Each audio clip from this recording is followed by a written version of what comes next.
issue d'une famille, franchement, il y a eu des moments où ce n'était pas facile. Maman s'est débrouillée, j'ai pu faire des études, j'ai fini, mais pour décrocher un travail, c'était tellement difficile.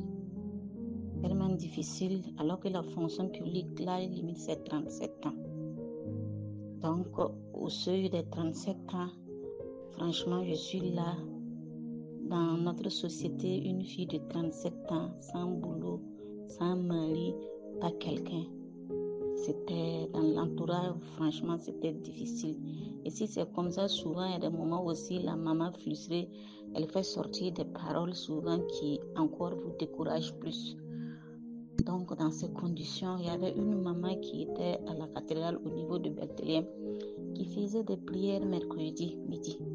Donc, je me débrouillais, j'étais agent commercial. Bon, on ne vous paye pas, c'est pas prime. Si tu n'as pas de clients, c'est compliqué. Donc, chaque mercredi midi, je partais suivre la prière. Et à chaque fois, elle nous disait de nous attraper. Tu attrapes ton voisin. Toute la semaine, tu fais rosaire pour ton voisin. C'était comme ça jusqu'à mercredi prochain.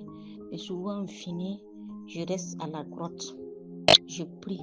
Et franchement, je ne faisais rien que le rosaire. Donc, à un certain moment donné, il y avait une cousine aussi, elle aussi a été à peu près dans la même situation que moi. Donc, entre-temps, j'ai dit à ma cousine, j'arrive au niveau de la grotte, je vais prier. Souvent, quand je veux prier, mes larmes commencent à couler. À un certain moment donné, j'arrive à la grotte. Souvent, après la prière de mercredi, je m'assois. Je commence à prier le rosaire. J'ai l'impression qu'une main vient se poser derrière mon dos. Que pourquoi tu t'inquiètes? Tout est fini. Que tu n'as pas confiance, non? Pourquoi tu t'inquiètes encore? Souvent, je me retourne, je ne vois personne. Entre-temps, je parlais avec ma cousine. Je lui ai dit, tu vois, cette année-là, je sais que la maman ne va pas nous laisser brédir. Il dit, à chaque fois, quand je m'assois à la grotte, une voix me dit, pourquoi tu continues de verser les larmes? C'est fini, ton problème est résolu. Donc, j'ai dit ça à la cousine. Et franchement, 37 ans pile là, l'année où, après cette année, je ne pouvais pas faire concours là, j'ai eu un test de la fonction publique. Ma cousine aussi, elle a eu.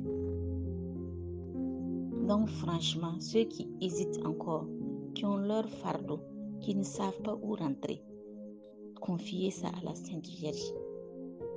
Une mère, reste une mère, elle fera tout pour voir sourire son enfant. Franchement, je rends grâce à Dieu. Et en même temps, quand j'ai été affectée, l'année qui a suivi, je me suis mariée. Et par la grâce de Dieu, j'ai eu un garçon.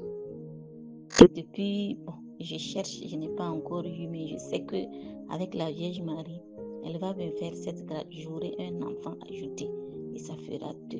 J'ai foi en elle et j'ai confiance et j'encourage tout le monde qui souffre, qui ne savent pas où aller, de se retourner vers la mère. Elle fera tout pour voir ses enfants sourire.